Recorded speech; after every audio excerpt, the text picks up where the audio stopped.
Welcome back to Midlife Revamped, where I share lessons I've learned and how I'm living in midlife and hopefully not in crisis mode.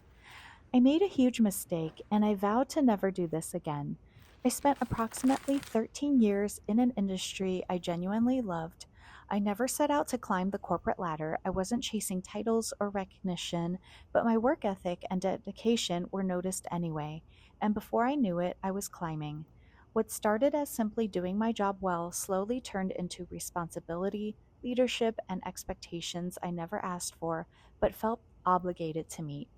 Then, in the middle of the pandemic, it all came crashing down. My position was eliminated, and shortly after, the department I had built from the ground up was dissolved.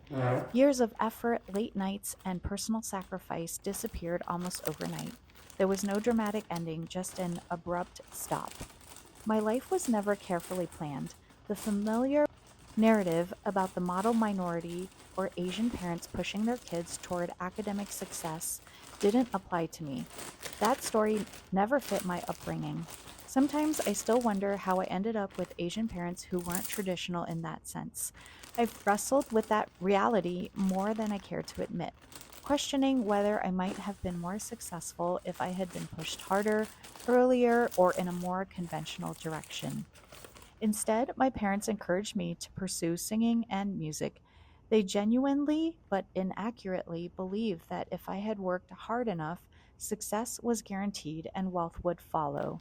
If you know anything about show business, you know effort alone is never enough. Talent, timing, luck, and access all matter, and even then, nothing is promised. By my 20s, reality set in. I got a real job and found myself working in hospitality. I earned a degree that took over 5 years to complete because I had no clear sense of direction and no real roadmap. I was figuring things out as I went, often through trial and error. Looking back, it's honestly a surprise that I ended up okay at all. And this is where my biggest mistake comes in. I put everything into that industry, not just my time or my energy, but my identity. My friends were from that industry. My social life revolved around it. My weekends, my conversations, my conferences, my networking, all of it was tied to that one world. I lived, breathed, and loved the industry, believing that commitment was loyalty and sacrifice was strength. So when my position was eliminated, my friendships naturally faded too. I was no longer part of that industry, and without that shared common ground, those relationships quietly slipped away. There was no falling out or bitterness, just distance. Suddenly, I wasn't sure where I belonged anymore. What followed was a deeply uncomfortable period of figuring out who I was without the job, the title, or the community I had wrapped myself around. That kind of identity loss is difficult at any age, but it's especially unsettling to go through in your 40s when you feel like you should have everything figured out.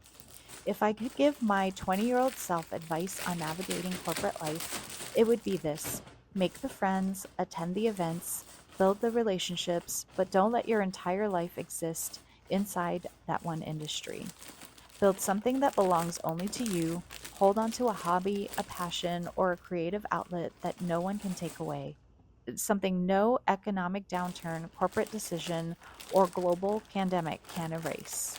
That realization is why I no longer feel compelled to participate in non work related gatherings if my heart isn't in it. I've learned that my time and energy belong to me, and they deserve to be spent the way I want to spend it. Now that I've been away from the industry for about 5 years, I can look back and appreciate the people I shared that chapter with. It's a tough lesson, one that doesn't come with warnings or preparation, but it's also a necessary one. And if sharing it helps someone else hold onto themselves a little tighter while building their career, then maybe that mistake wasn't for nothing. Thanks for watching, and I hope you have a wonderful day.